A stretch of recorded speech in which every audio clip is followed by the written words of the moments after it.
Guess I'm finally...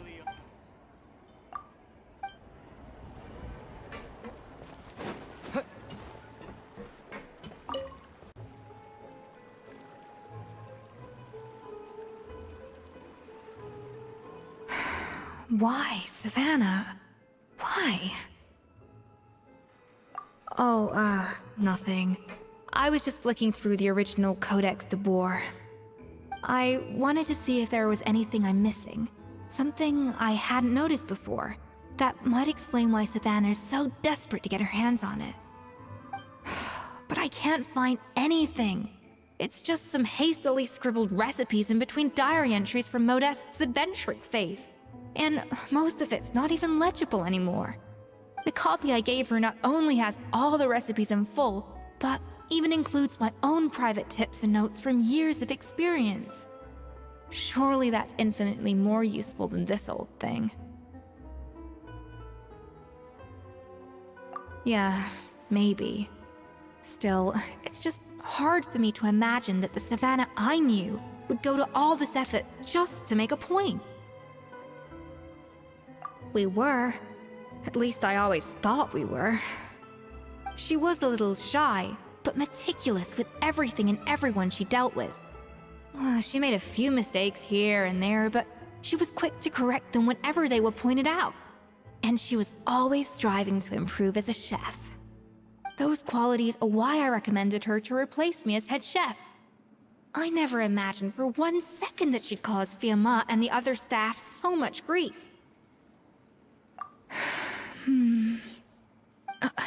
Well, I mean to an extent, of course. I pushed hard for her to get the role. And the idea that she turned out like this because of me is difficult to come to terms with. I wonder if this is how Modeste felt back when he was writing the Codex. Yes, with his good friend and co-founder of the Hotel de Boer, Savelli. The story goes that after Modeste unveiled his Gâteau de Boer and was hailed as a culinary genius, he was admired and adored by all. But his newfound fame slowly drove him and Savelli apart. Unlike Modeste, whose every new creation was an instant hit, Savelli seemed to face setbacks at every turn. Doors that would swing wide open for Modeste would shut in Savelli's face. And with Modeste being whisked off to all manner of functions by his celebrity friends, he had less and less time to discuss the culinary arts with Savelli. People started gossiping about Savelli, and their relationship between the two gradually soured. Everything came to an abrupt end when Modeste, still in the prime of his life and still hailed as a genius, suddenly died from an acute illness. And that was it. They neither had a decisive split, nor got the chance to properly reconcile. Their story just came to an end.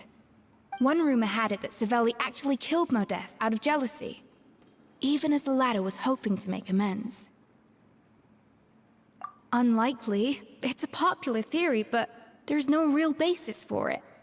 At least there are no records of Savelli ever being convicted of a crime. Still, beyond a point, there's no way of knowing what truly happened in the past. All we can do is try to make sure the present doesn't quite go as badly. And that's why I have to win this contest tomorrow. Then get the truth about everything that's been going on, even if it means cracking her open like a nut. Really? Well, I like the confidence. Don't let me down tomorrow, then.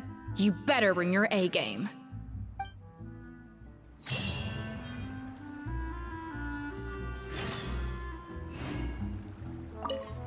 Let's hope that Savannah isn't all sizzle and no steak. After all the work we put in, it would kinda be a shame if tomorrow was a complete cakewalk.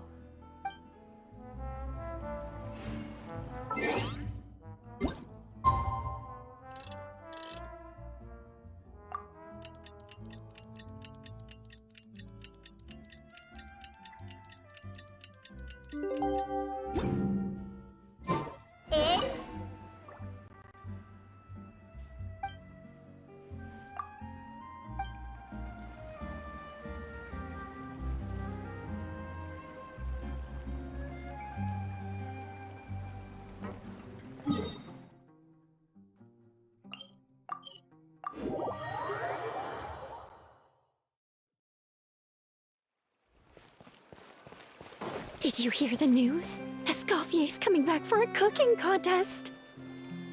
Wait, seriously? Escoffier in a cooking contest? Now that I've got to see! I don't get it. Why would anyone in their right mind challenge her to a cooking contest? We cannot just rely on the ocean so...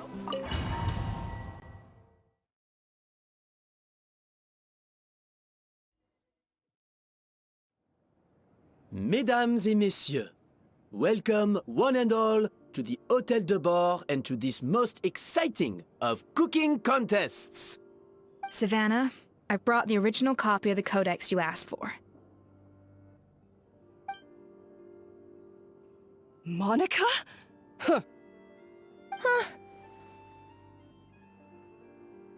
In the interests of fairness, this contest will be conducted in a double-blind format. Once the dishes are complete, they will be sent to the back of the kitchen where they'll each receive a label. The labels will be placed out of sight underneath the plates, only to be revealed after the judges have sampled them and reached a final verdict. This is to ensure that no one will know which dish is made by which contestant. As one of the judges, I promise to be fair and impartial. When my meal got interrupted yesterday, I never thought this is how they'd make it up to me. Getting a seat on the judging panel is a pretty sweet deal. Both contestants have taken their positions. Then, without further ado, let the Hôtel de Bord cooking contest commence!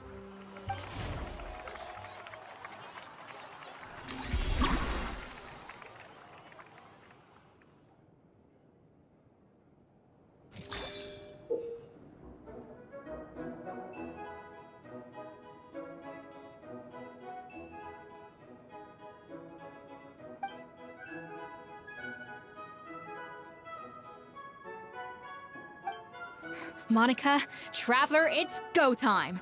Let's do this. Alphonse! Gaspard! Get to work! Do not disappoint me. Even the best chef in the world can't flavor their food without prepping the flavoring, right?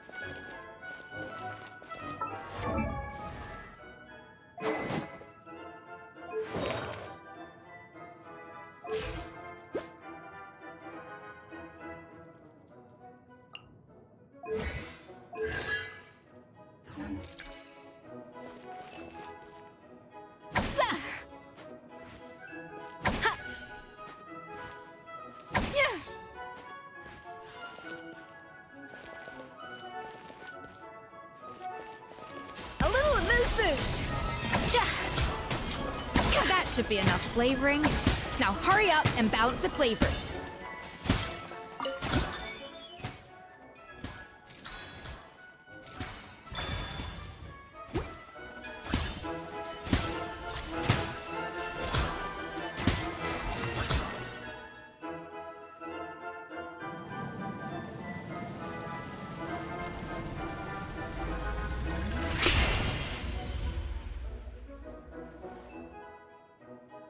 Come on, Escoffier!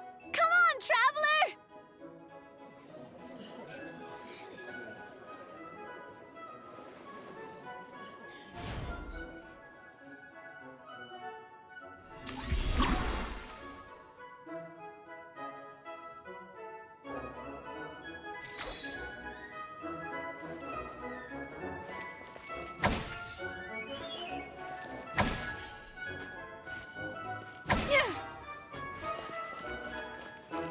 Up to the freezer!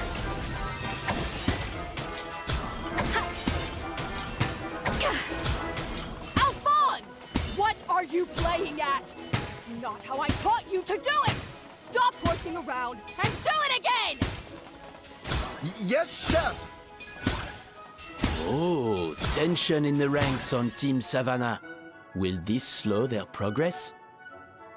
For goodness sake, Savannah, what are you doing? Oh, forget it. I've got to focus on my own dish.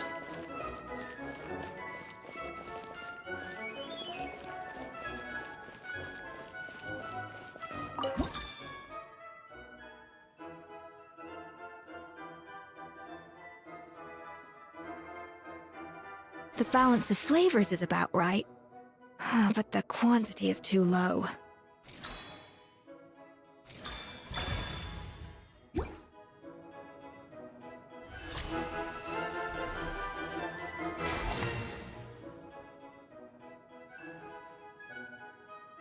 So, what do you think?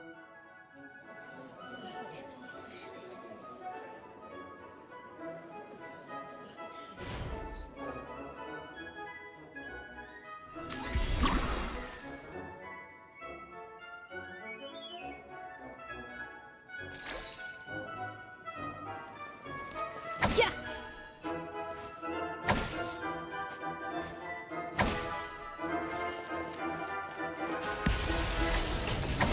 Escoffier is already on the final step of the recipe. Let's check on Savannah's progress. I think this flavor profile is still a little bit off. Enough! Ugh, useless! Both of you, make like an egg and beat it! I'll do it myself. Wow! Is Savannah serious? Can she really make up for lost time working alone?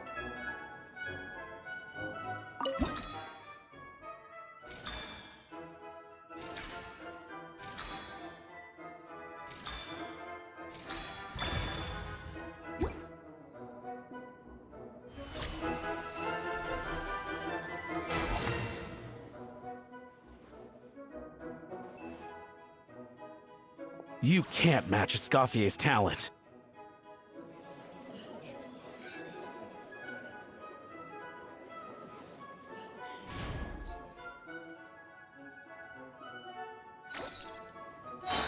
I present to you Gâteau de Bourg.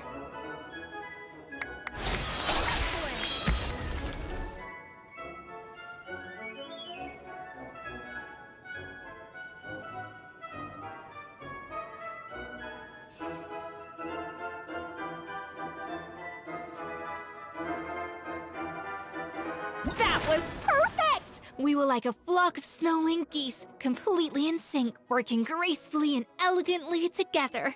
Great work, team!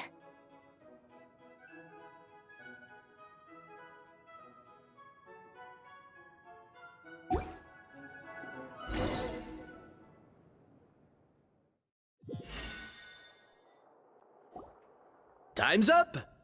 Contestants, please take your dishes to the back.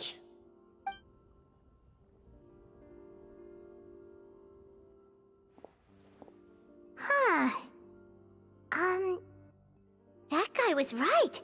You really can't tell whose is whose just by looking at them. We both made the same dish after all. For all her flaws, Savannah's a talented chef who earned my recommendation for good reason. She wouldn't screw up something as elementary as the cake's appearance. Whoa! This is really rather good. Wonderfully soft and fluffy. Beautifully sweet. This is a masterclass in how to make Gâteau de Bourg. I would give this one at least 9.9 out of 10! Only because there's something about the flavor of the base. It's just a little different from the recipe I'm used to. Huh? Really? I couldn't tell.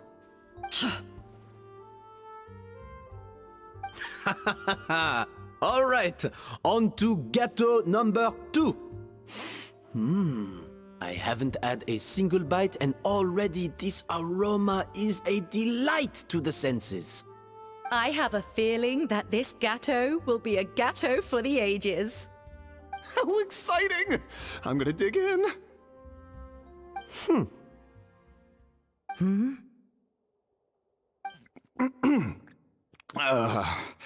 I think maybe someone got a little carried away when they were adding the sugar. Not just the sugar, it's the flavors too. This is all over the place. Who made this? It appears the decision is unanimous. This gâteau is far below the standard we would expect. And Paimon thought this might actually be close. Turns out she can't bake to save her life. Something's not right here. Savannah may not be perfect, but no way is she this sloppy. I can now declare that the creator of the first gâteau has won this cooking contest. Now, all that remains is to turn the plate over and reveal the chef's name underneath. What? It's Savannah? No! That's impossible! Hey, Savannah! You cheated, didn't you? You cheater! What did you do? Oh, you swapped the plates, didn't you? Well, someone's a sore loser. These cakes went from the oven to the judge's table without me ever laying a finger on them. And everyone here can attest to that. It was Vanejem's staff who labeled them in the kitchen. If you're looking to accuse someone, why don't you start with them? Isn't it more likely that Escoffier's lost her edge? Oh, or maybe her assistants let the team down. You take that back! Judges, we demand a rematch.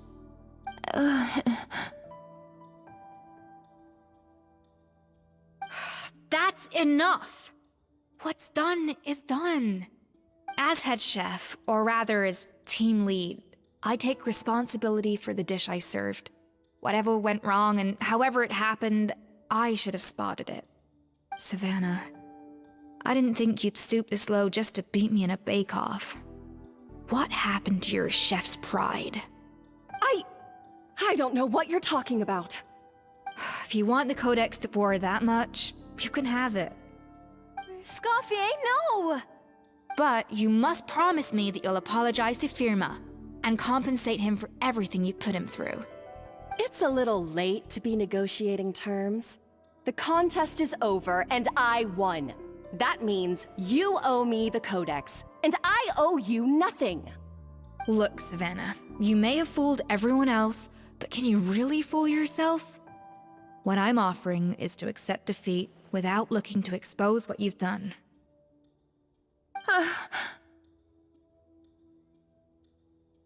But only on the condition that you promise to stop putting so much pressure on your staff. Fine. I'll treat this as your final handover of duties from one head chef to the next. So, will that be all, ex-head chef? Or is there any other unfinished business you'd like to leave in my hands? I didn't mean that to be a scolding from your former boss, just a word of advice from a fellow chef and a friend. But I don't know if you're even open to input from other people anymore. I know what I'm doing. I don't need your advice. All right, fine. I'm glad to hear it.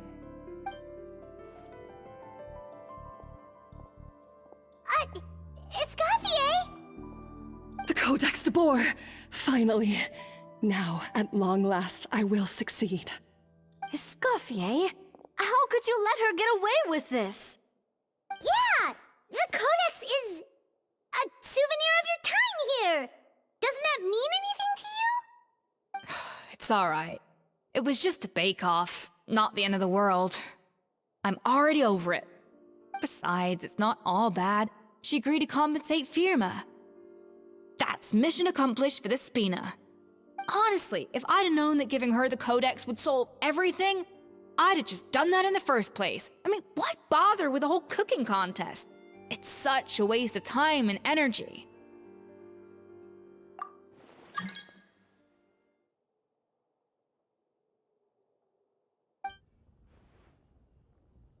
No. No! This doesn't make any sense! Huh? That's it? No secrets, no nothing? I don't believe it! This can't be happening. Oh, Chef Savannah! Savannah?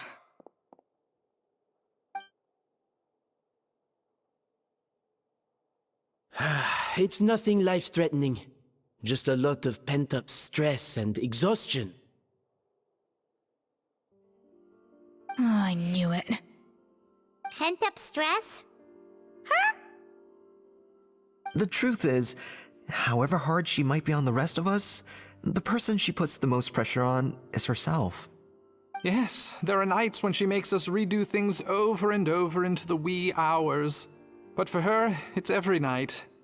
She'll hide herself away in the kitchen, working on new techniques and recipes, and only realize how long she's been at it when we come to work the following morning. But why? Why would she do that? Our best guess is, she doesn't want to be seen as less of a chef than Escoffier. And there it is. Even so, that's no excuse for taking her anger out on the rest of you. Yeah, and it's definitely no excuse for cheating in the cooking contest. Huh, about that, we honestly have no idea how she did it. We were focused on our own work the whole time, like she asked. Leone and Algalia were the ones I tasked with labeling the cakes. I've already spoken to them both. They're at a loss to explain it too. Not to worry. Come on, join me downstairs. I'll interrogate the guilty gâteau myself.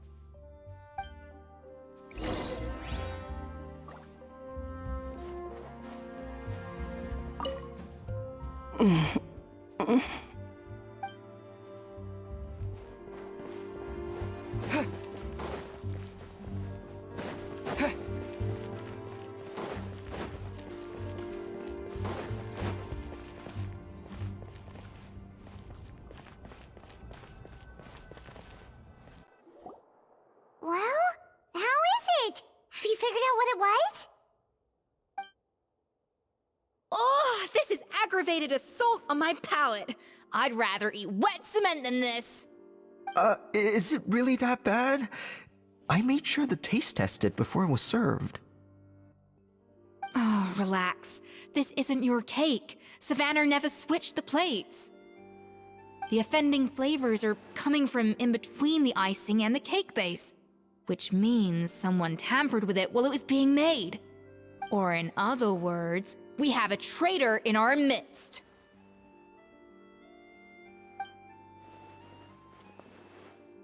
I'm sorry. I was forced into it. It was Chef Savannah. She said if I didn't cooperate, she would... Calm down, Monica. I've already accepted defeat. And if I wanted retribution, I would have brought this up when the results were announced. Whatever's going on with you, just spill the beans. There's no need to hide it.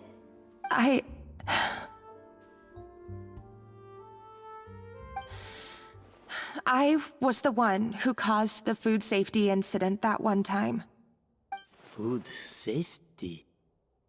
Wait, you mean the Lumaline incident? So you procured the contaminated ingredients? I think so. Savannah and I were on procurement that day. I didn't check everything as well as I should have, and so I let contaminated ingredients make it into the kitchen. But I swear I didn't do it on purpose. I had no idea there was an issue with them, and I didn't know it would end up with Escoffier going to jail. But the last thing I expected was for Savannah to use it as leverage to blackmail me with... This is crazy! So Savannah pressured you into sabotaging Escoffier's cake by threatening to expose your secret if you didn't? I know, it's terrible. I'm so sorry. I was so scared. The thought of Chef Escoffier finding out that I put her in jail, it made me freeze up with fear. I thought Escoffier would hate my guts if she ever found out, and yet somehow that's ended up in me doing something even worse.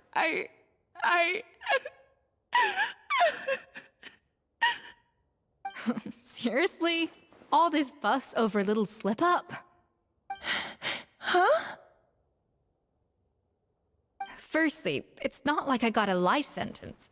I did my stint at the fortress, and now I'm out. And secondly, I had my own reasons for leaving the Hotel de Boer. This wasn't the only factor. So, you don't need to feel ashamed or frightened or anything like that. Any more than you need to add butter when you're pan-searing foie gras.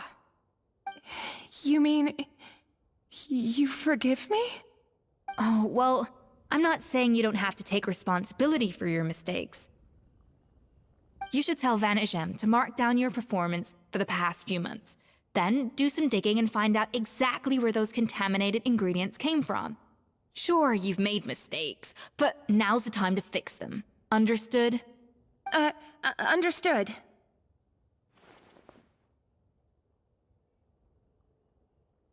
Good. Now, back to Savannah. What about the original codex would compel her to resort to blackmail? I have my suspicions.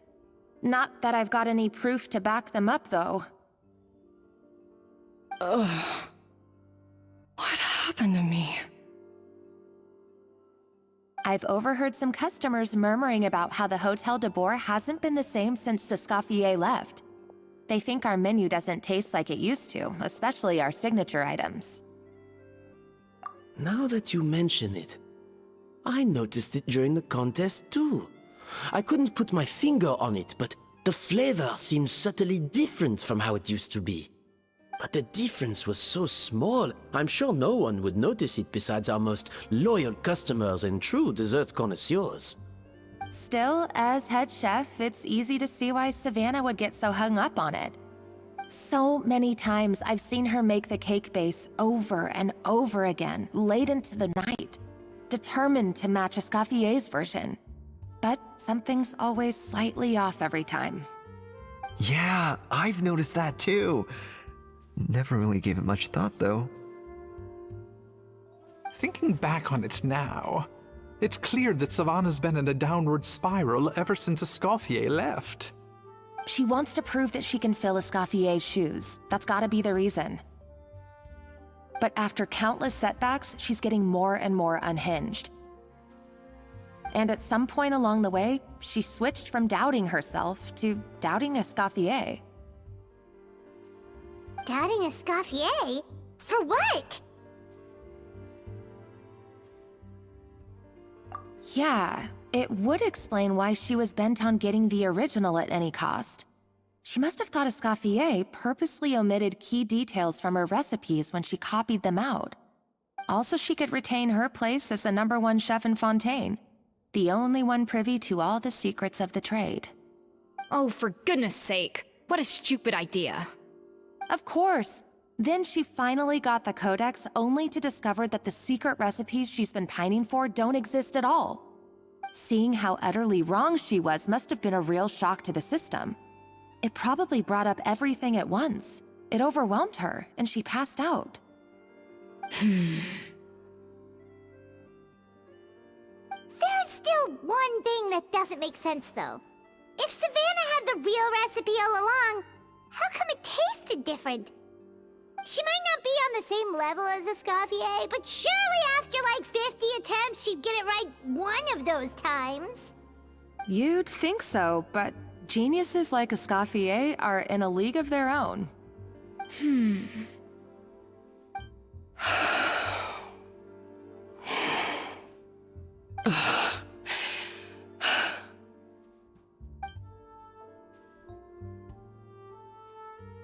New head chef, you say? What's her name? I don't think I've heard of her before. I wonder, can the Hotel de Boer keep its edge without Escoffier at the helm?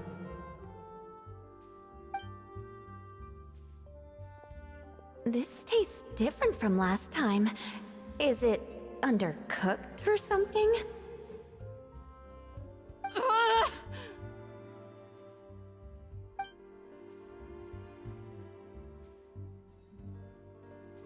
Take this. It's a copy of the Codex de Boer.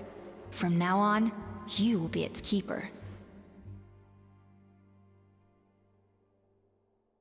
Don't listen to the doubters. If I say you can do it, then you can do it. Even if you don't believe in yourself, at least believe in me. Hey, did you hear me? Once I'm gone, the restaurant is all yours.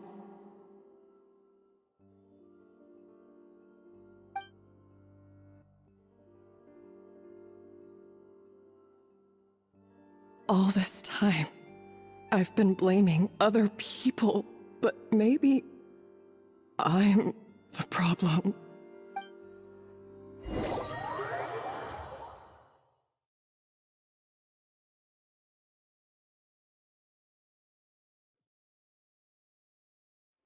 I sincerely apologize for putting everyone out.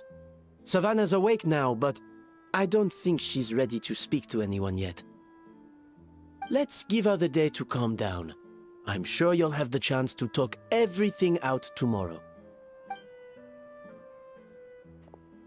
In that case, I'll go and update Verma and his family.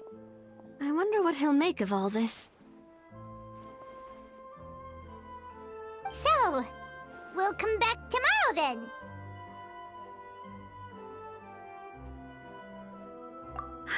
That was a long day. I think I've earned myself a sweet treat when I get back home. Oh, nice! Macarons? Or are you gonna switch it up this time?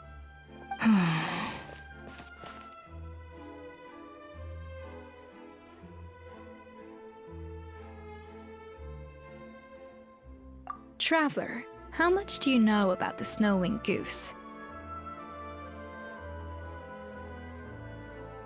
Every year, they migrate long distances in search of a suitable home. There's always one goose at the front whose job is to lead the flock. Fontaine poets often use the image of that goose to explore the ideas about leadership and genius. They usually imagine someone who's a cut above the rest, a model of perfection. But what those poets don't know is that during a migration, the lead goose is always changing. Once the lead goose shows signs of fatigue, it retreats to the back of the flock and allows another goose to take its place. So the truth is that leadership, with all the responsibilities and pressures that come with it, it's something that everyone takes turns at. But we humans completely miss that fact when we project our own ideas about social hierarchies onto them. I guess what I'm saying is, I don't buy into this notion that there's some sort of gulf between normal and genius. Cooking is a science, not magic.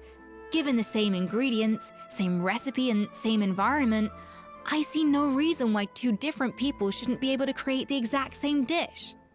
Of course, some people have a more sensitive palate than others, and some people are just born bolder or more conscientious. But these are all variables that can be accounted for with time and practice. I'd have no reason to expect so much from others if I believed that perfection can only come from the hands of a genius. The only reason I hold people to high standards is because, well, I believe they're capable of greatness. Okay, I've made up my mind. I'm gonna get to the bottom of why Savannah failed. And come tomorrow, I'll give her the scolding of her life, pointing out all the mistakes she's made along the way. Then she'll finally see the error of her ways.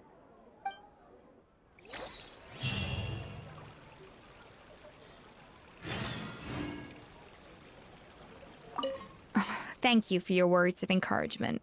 I'm gonna head to the Hotel de Boer and spend the night investigating. I guess I'll see you tomorrow. Genius? Calling someone a genius is just another way of saying I'm too lazy to figure out how I need to improve. It's a defeatist attitude and I won't stand for it.